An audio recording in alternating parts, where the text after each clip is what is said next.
ಅಷ್ಟು ದೊಡ್ಡ ಡೈರೆಕ್ಟರ್ ನೀವು ಬಾ ಅಂದ್ರೆ ಬರ್ದೇ ಇರ್ತೀನ ಸರ್? ಸರಿನಮ್ಮ, ನಾಳೆ ಸಿಗ್ತೀನಿ. Okay sir.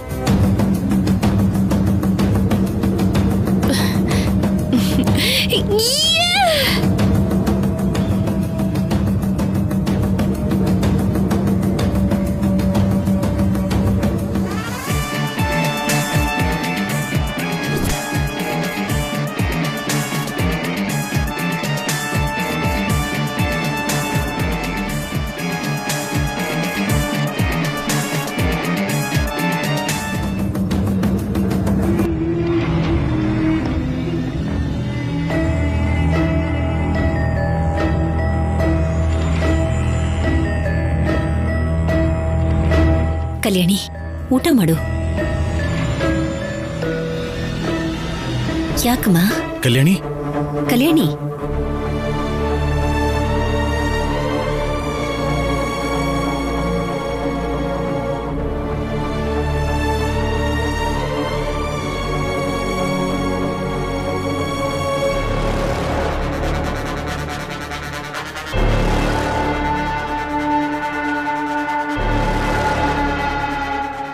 ಅಮ್ಮ, ನಾನು ತಗೊಂಡು ಹೋಗ್ತೇನೆ.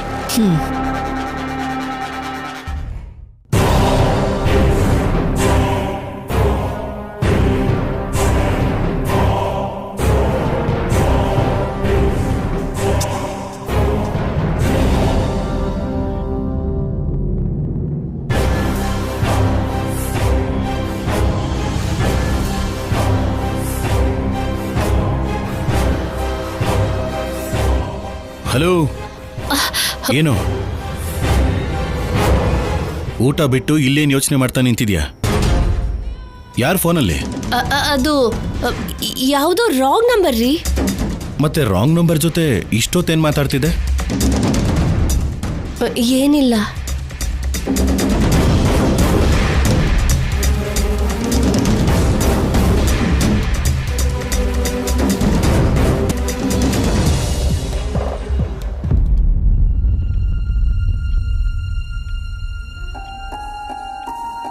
ಏನ್ ಕಲ್ಯಾಣಿ, ಅಷ್ಟು ಹೇಳಿದ್ರು ಕೂಡ ಹಾಗೆ ಬಂದ್ಬಿಟ್ಟೆ? ನಾಳಿನ ಪ್ರಶ್ನೆಗೆ ನನಗೆ ಉತ್ತರ ಸಿಗೋವರೆಗೂ ನಾನು ಏನು ತಿನ್ನೋದಿಲ್ಲ. ಆ ಉತ್ತರಕ್ಕೋಸ್ಕರ ನೀನ್ ಹಸುವಲ್ಲಿದ್ದು ಕಾಯೋದು ಅಂದ್ರೆ ನನ್ನ ಮಾತಿನ ಮೇಲೆ ನಿನಗೆ ನಂಬಿಕೆ ಇಲ್ಲ ಅಂತ ತಾನೆ? ಛೇ, ಅದು ಹಾಗಲ್ಲ ಆಫೀಸರ್. ಮತ್ತೆ ತಿನ್ನು. ನೋಡು, ನಿನಗೆ ತುಂಬಾ ಇಷ್ಟ ಅಂತ ಟೊಮೆಟೊ ಗೊಜ್ಜಿಗೆ ತುಪ್ಪ ಹಾಕಿ ಕಲ್ಸ್ಕೊಂಡು ಬಂದಿದ್ದೀನಿ, ತಿನ್ನು. ಬೇಡ. ಸರಿ, ಈ ಪಲ್ಯ ನಿನಗಿಷ್ಟ ಅಲ್ವಾ? ಇದನ್ನು ತಿನ್ನು. ಬೇಡ ಆಫೀಸರ್. ಹಾಗಾದ್ರೆ ನೀನ್ ತಿನ್ನಲ್ಲ.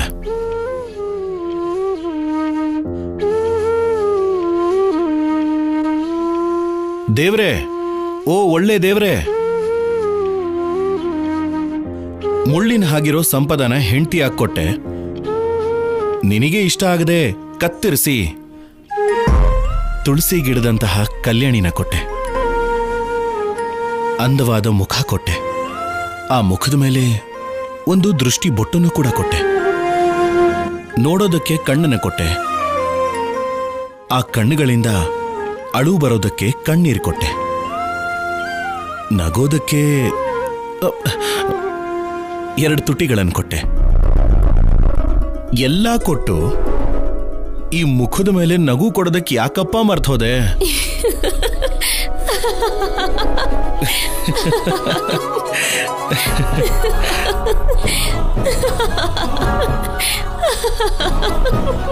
ವಾವ್, ನಿನಗೊಂದು ನಿಜ ಹೇಳ. ಏನದು?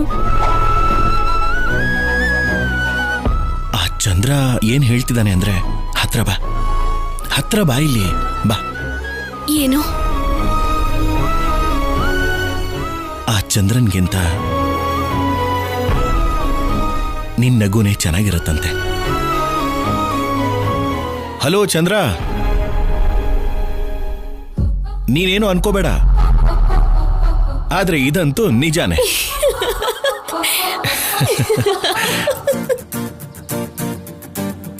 ಈ ನಗು ಜೊತೆಗೆ ಈ ಅನ್ನನೂ ತಿಂದ್ರೆ ಇನ್ನೂ ಸಂತೋಷ ಆಗತ್ತೆ. ನನ್ನಂಥ ಗಂಡನೂ ಆನಂದವಾಗಿರ್ತಾನೆ.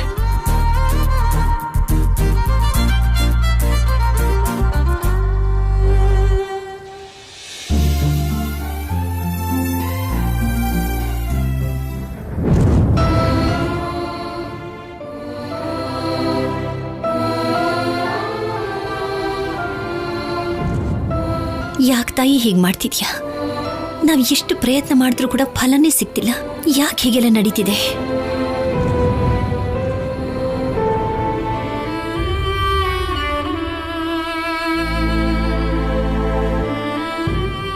ಅಮ್ಮ, ನಿಮ್ಮ ಮನಸ್ಸಲ್ಲಿ ಎಷ್ಟು ನೋವಿದೆ ಅಂತ ನನಗೆ ಗೊತ್ತಮ್ಮ. ಕಲ್ಯಾಣಿ ಬಗ್ಗೆ ನೀವು ಚಿಂತೆ ಮಾಡುವಂತ ಅವಶ್ಯಕತೆನೇ ಇಲ್ಲ. ಕಲ್ಯಾಣಿ ಒಳ್ಳೆತನನೇ ಅವಳನ್ನ ಕಾಪಾಡುತ್ತಮ್ಮ. ಏನ್ ಕಾಪಾಡಿದೆ ಹೇಳು? ಶೌರ್ಯನಿಗೆ ಹೆಂಡತಿಯಾಗಿ ಬಂದ್ಮೇಲೆ ಒಂದು ದಿವಸನಾದ್ರೂ ಅವಳು ಸಂತೋಷವಾಗಿದ್ದಾಳ? ಅವರಿಬ್ರಿಗೂ ಇನ್ನೇನ್ ಸಂತೋಷ ಸಿಕ್ಕೇ ಬಿಡ್ತು ಅನ್ನೋಷ್ಟರಲ್ಲಿ ಯಾರಾದ್ರೂ ಒಬ್ರು ಏನಾದ್ರೂ ಒಂದು ರೂಪದಲ್ಲಿ ಬಂದು ಅವ್ರಿಗೆ ತೊಂದರೆ ಕೊಡ್ತಾನೆ ಇರ್ತಾರೆ. ಒಳ್ಳೇದ್ ಮಾಡ್ಬೇಕು ಅನ್ಕೊಂಡೆ ನನ್ನ ಜೀವನ ಈ ರೀತಿ ಆಗ್ಬಿಡ್ತು. ನನ್ನ ಗಂಡನಿಂದ ನಾನು ದೂರ ಆಗ್ಬಿಟ್ಟೆ. ಕೊನೆ ಪಕ್ಷ ಒಂದ್ 5 ವರ್ಷ ಕೂಡ ಅವ್ರ ಜೊತೆ ಸಂಸಾರ ಮಾಡೋಕ್ಕಾಗ್ಲಿಲ್ಲ ನನ್ನ ಕೈಲಿ.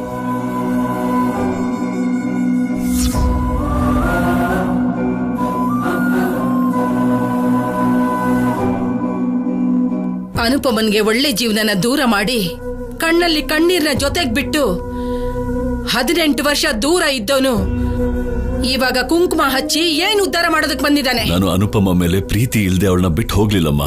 ಆ ದೇವರು ನನಗೆ ಮಾಡದೇ ಇರೋ ತಪ್ಪಿಗೆ ಶಿಕ್ಷೆ ಕೊಟ್ಟು ಕತ್ತಲೆಲ್ಲ ಹಾಕ್ಬಿಟ್ಟಿದ್ರು. ಮೊದಲು ಕಲ್ಯಾಣಿ ಕೂಡ ನನ್ನ ಮೇಲೆ ಕೋಪಿಸ್ಕೊಂಡು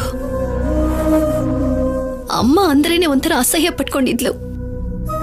ಆಮೇಲೆ ನನ್ನ ಪ್ರೀತಿನ ಅರ್ಥ ಮಾಡ್ಕೊಂಡು ನನ್ನನ್ನ ಆ ದೇವತೆ ಸ್ಥಾನದಲ್ಲಿ ಕರ್ಕೊಂಡು ಹೋಗಿ ಕೂರಿಸ್ಬಿಟ್ಲು.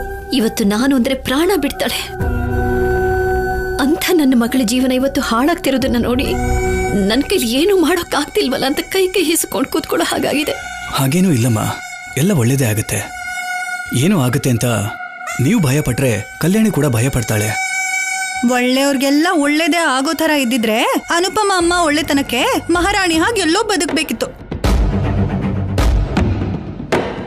ನೀವೇನೋ ಅನ್ಕೋತಿದ್ದೀರಾ ಆದ್ರೆ ಒಳ್ಳೆತನಕ್ಕೆ ಒಳ್ಳೇದೇ ಆಗತ್ತೆ ಅನ್ನೋದೆಲ್ಲ ಬರೀ ಮಾತುಗಳೇ. ಬರೀ ಮಾತಾಡೋದಕ್ಕಷ್ಟೇ ಉಪಯೋಗ. ಕೊನೆಗೆ ಸಂಪದಾನೆ ಹ್ಯಾಪಿಯಾಗಿರ್ತಾಳೆ. ಕಲ್ಯಾಣಿ ನೋಡಿ ನೀವ್ ನೋವು ಅನುಭವಿಸೋದು ಖಂಡಿತ ತಪ್ಪಿದ್ದಲ್ಲ. ಏಯ್, ಮಧ್ಯದಲ್ಲಿ ನಿಂದೇನೆ? ನಿನ್ಯಾರು ಕೇಳಿದ್ದು? ಬಾಯಿ ಮುಚ್ಕೊಂಡು ಇಲ್ಲಿಂದ ಹೋಗ್ತಾ ಇರು. ಇರೋ ಮಾತನ್ನ ಹೇಳಿದ್ರೆ ಅಷ್ಟೊಂದು ಕೋಪ ಯಾಕೋ? ಏನೇ ಇರೋ ಮಾತು?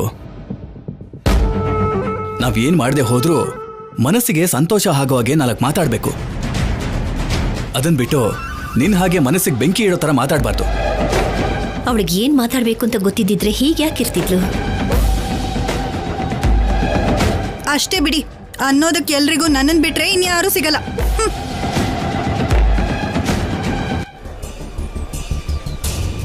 ಅವಳ ಮಾತಿಗೆ ನೀವು ತಪ್ಪು ತಿಳ್ಕೊಬೇಡಿ ಅಮ್ಮ. ಅವಳಿಗೆ ಮಾತಾಡೋದಕ್ಕೆ ಬರಲ್ಲ ಅಂತ ಗೊತ್ತಾದ್ಮೇಲೆ ಅವಳ ಮಾತನ್ನ ತಪ್ಪು ತಿಳ್ಕೊಳ್ಳೋದ್ರಲ್ಲಿ ಏನ್ ಅರ್ಥ ಇದೆ?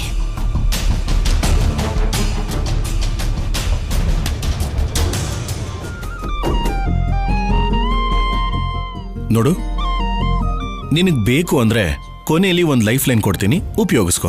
ಏನದು? ನಿನ್ನ ಎತ್ಕೊಂಡು ಚಂದಮಾಮ ತೋರಿಸ್ಕೊಂಡು ಕೈ ತೊತ್ತಿನಿಸ್ತೇನೆ. ಇದೇ ನೋಡು ಕೊನೆ ಲೈಫ್ ಲೈನು. ಏನು ಉಪಯೋಗಿಸ್ಕೋತೀಯಾ?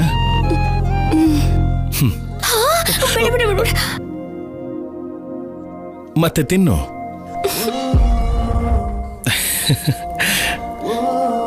ತಿನ್ನು.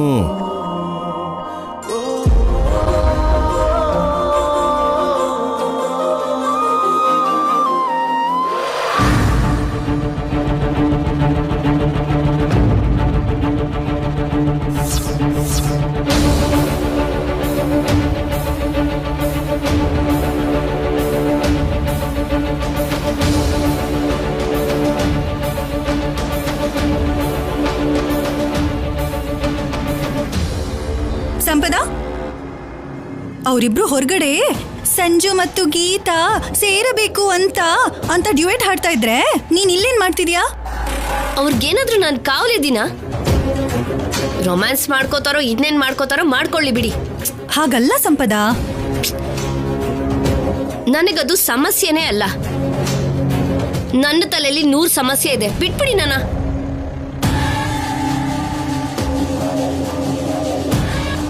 ಒಡವೆ ಹೋಯ್ತು ಅಂತ ಹುಚ್ಚಿಗೆಚ್ಚಿ ಏನಾದ್ರೂ ಹಿಡಿದಿದ್ಯಾ ಇವಳಿಗೆ?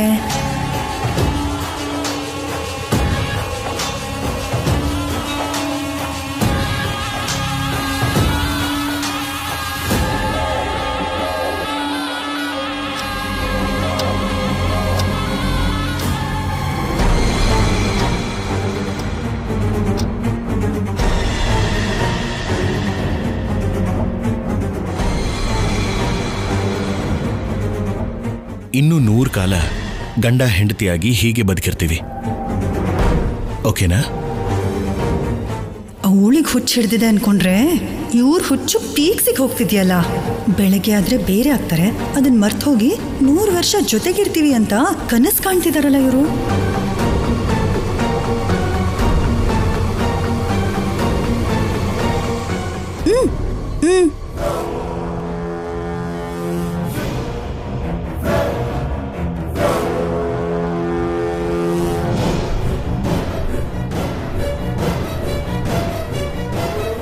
ಏನ್ ಶೌರ್ಯ, ಕೈ ತುತ್ತು ತಿನ್ನಿಸ್ತಾ ಇದ್ಯಾ?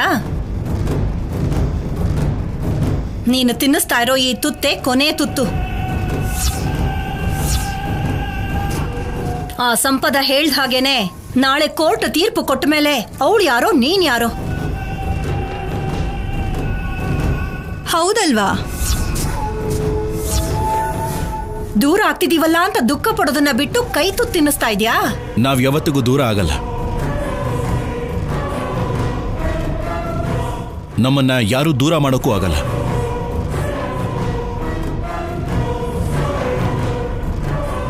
ನೀನ್ ನನ್ನ ಮಾತು ಕೇಳಲ್ಲ ಕಣೋ. ನಾಳೆ ನಿನಗೇ ಅರ್ಥ ಆಗತ್ತೆ. ಇವತ್ತು ಹೊಟ್ಟೆ ತುಂಬಾ ತಿನ್ಸು.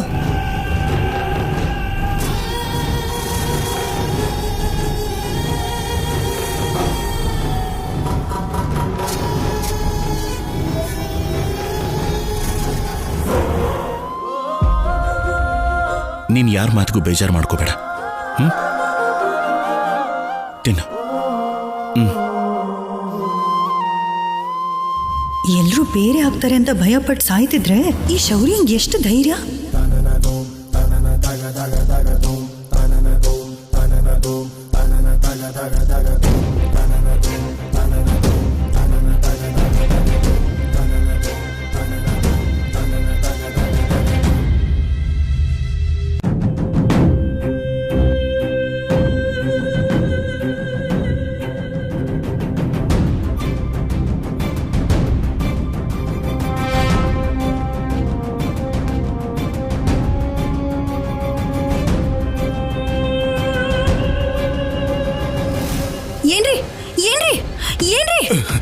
ಏನೇ ಬುಲ್ಡೋಸರ್ ಮೇಲ್ ಬರೋ ಹಾಗೆ ಮೇಲ್ ಬರ್ತಾ ಇದೆಯಲ್ಲ? ಇಲ್ಲಿ ಕೇಳ್ರಿ, ಆ ಕಲ್ಯಾಣಿ ಶೌರ್ಯ ನೋಡಿದ್ರಾ? ನಿನ್ ಹಾಗೆ ಎಲ್ರು ಏನ್ ಕೆಲಸ ಮಾಡ್ತಾ ಇದಾರೆ ಅಂತ ನೋಡೋ ಕೆಲಸ ನಂದಲ್ಲ. ಬಾ, ನಾನ್ ಹೇಳೋದ್ ಕೇಳ್ರಿ. ನಾನು ನೋಡಿಕೊಂಡು ನನ್ನ ಹತ್ರಕ್ಕೆ ಬಂದೆ ಅಂದ್ರೆ ನೀನ್ ಹೇಳೋದನ್ನ ಯಾರು ಕೇಳಿಸ್ಕೊಳ್ದೇ ಇರೋ ಮಾತು ಅಂತಾನೆ ಅರ್ಥ. ಹಾಗಿರ್ಬೇಕಾದ್ರೆ ನನಗ್ ಹೇಳೋದಾದ್ರೂ ಯಾಕೆ? ಅವ್ರ ಮಾತ್ನ ಕೇಳಿ ಹುಚ್ಚಿಡ್ದು ಯಾರ್ಯಾರಿಗೆ ಹೇಳ್ಬೇಕೋ ಅರ್ಥ ಆಗದೆ ನಿಮ್ಮ ಹತ್ರ ಬಂದೆ. ನಿನಗೂ ಅರ್ಥ ಆಗದೆ ಇರೋ ಮಾತನ್ನ ಏನ್ ಮಾತಾಡಿದ್ರೆ? ಬೆಳಗ್ಗೆ ಆದ್ರೆ ಬೇರೆ ಆಗ್ತಾರೆ ಅಂತ ಎಲ್ಲರೂ ಟೆನ್ಷನ್ ಪಡ್ತಿದ್ರೆ ನಾವು 100 ಕಾಲ ಒಟ್ಟಿಗೆ ಇರ್ತೀವಿ ಅಂತ ಕೈ ತುತ್ತು ತಿನ್ನಿಸ್ತಿದಾರಲ್ರಿ ಇವರು. ಓಹೋ, ಅದ ನಿನ್ ನೋವು. ಬಿಟ್ಟು ಹೋಗ್ಬೇಕಾಗಿರೋರು 100 ಕಾಲ ಹೇಗೆ ಜೊತೆಯಾಗಿರ್ತಾರೆ ಅನ್ನೋದು ನಿನ್ನ ಅನುಮಾನ ಅಷ್ಟೇ ಅಲ್ವಾ? ಅವರ ಪ್ರೀತಿ ಅಂಥದ್ದು. ಅವರ ಪ್ರೀತಿ ಮೇಲೆ ಅವ್ರಿಗಿರುವಂತ ನಂಬಿಕೆ ಅಂಥದ್ದು. ಅವರ ಪ್ರೀತಿನೇ ಅವರನ್ನ ಗೆಲ್ಸುತ್ತೆ ಕೂಡ. ಏನ್ ಗೆಲ್ಸೋದು? ಅದು ಸಾಧ್ಯ ಆಗದೆ ಇರೋ ಮಾತು. ಹಾಗ್ ಮಾತಾಡೋದೇ ದಡ್ಡತನ. ಅವರು ದೂರ ಆಗ್ಬೇಕು ಅಂತ ಬೇಡ್ಕೋತಾ ಇದೀಯ ನೀನು? ನಾನ್ ಬೇಡ್ಕೊಳ್ಳೋದಲ್ಲ ರೀ. ನಾಳೆ ಕೋರ್ಟಲ್ಲಿ ಏನ್ ತೀರ್ಪು ಬರುತ್ತೆ ಅಂತ ಗೊತ್ತಾಗತ್ತಲ್ವಾ? ನೀನ್ ಅಷ್ಟೊಂದು ತಲೆ ಕೆಡಿಸ್ಕೋಬೇಡ. ನಿನ್ನಂತವ್ರು ಎಷ್ಟೇ ಜನ ಏನೇ ಮಾಡಿದ್ರು ಕಲ್ಯಾಣಿ ಮತ್ತೆ ಶೌರ್ಯನ್ಗೆ ಒಳ್ಳೇದೇ ಆಗತ್ತೆ. ನೀವ್ ಕೂಡ ಹಾಗೆ ಮಾತಾಡ್ತಿದ್ದೀರಲ್ರಿ. ಇಷ್ಟೊತ್ವರೆಗೂ ನಿನ್ ಹತ್ರ ಮಾತಾಡಿದ್ದೆ ದಂಡ. ಅದ್ ಹಾಗಲ್ಲ ರೀ. ಹೋಗೆ ಒಳಗೆ. ನೀನೋ ನಿನ್ ತಲೆಕೆಟ್ಟ ಅನುಮಾನನು. ಎಲ್ರ ಮಾತು ಕೇಳ್ತೀರಾ, ಹೆಂಡತಿ ಮಾತ್ ಮಾತ್ರ ಕೇಳಲ್ಲ. ಹೆಂಡತಿ ಅಂತೆ ಪ್ರೀತಿಯಿಂದ ನಿನ್ನ ಬಗ್ಗೆನೋ ನನ್ನ ಬಗ್ಗೆನೋ ಮಾತಾಡಿದ್ರೆ ಕೇಳ್ಬಹುದು. ಇನ್ನೊಬ್ರು ಹೇಗ್ ಹಾಳಾಗೋಗ್ತಾರೆ ಅಂತ ಹೇಳ್ತಿದ್ರೆ ಹೇಗೆ ಕೇಳಿಸ್ಕೊಳ್ಳೋದು? ಹೋಗೆ.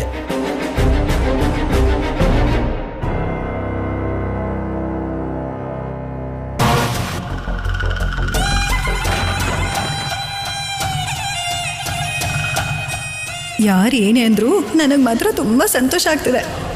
ಆದ್ರೆ ನಾಳೆ ಯಾರು ಗೆಲ್ತಾರೆ ಅಂತ ಗೊತ್ತಾಗೋವರೆಗೂ ನಂಗೆ ನಿದ್ದೆನೆ ಬರಲ್ಲ ಅನ್ಸುತ್ತೆ.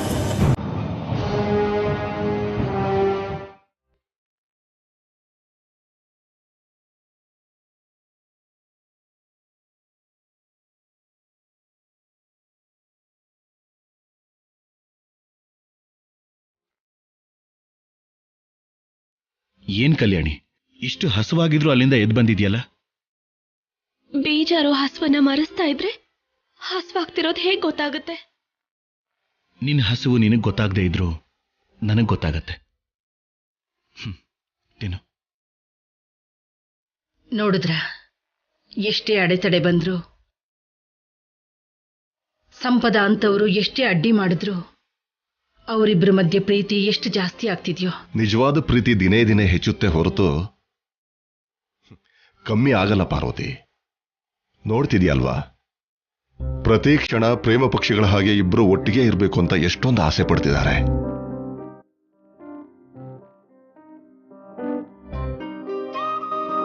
ಒಟ್ಟಿಗೆ ಇರಬೇಕು ಅಂತ ಅವರಿಬ್ರು ಹಂಬಲಿಸ್ತಿದ್ರೆ ಬೇರೆ ಮಾಡಬೇಕು ಅಂತ ಆ ಸಂಪದ ಕಂಕಣ ಕಟ್ಕೊಂಡಿದ್ದಾಳೆ. ಒಳ್ಳೆದನ್ನು ಹಾಳು ಮಾಡೋದಕ್ಕೆ ಕೆಟ್ಟವರು ಯಾವಾಗಲೂ ಪ್ರಯತ್ನ ಮಾಡ್ತಾನೆ ಇರ್ತಾರೆ. ಆದರೆ ಕೊನೆಗೆ ಗೆಲ್ಲೋದು ಒಳ್ಳೇದೇ.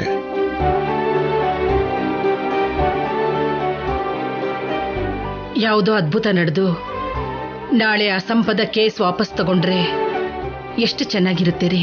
ಗಡಿಯಾರದಲ್ಲಿ ದೊಡ್ಡ ಮುಳ್ಳಿನ ಹಾಗೆ ದುರದೃಷ್ಟ ಗುರಿನ್ ಸೇರೋದಕ್ಕೆ 60 ಹೆಜ್ಜೆ ಇಟ್ರೆ ಅದೃಷ್ಟ ದೊಡ್ಡತನದ ಚಿಕ್ಕ ಮುಳ್ಳಾಗಿ ಒಂದ್ ಕಡೆ ಇರುತ್ತೆ.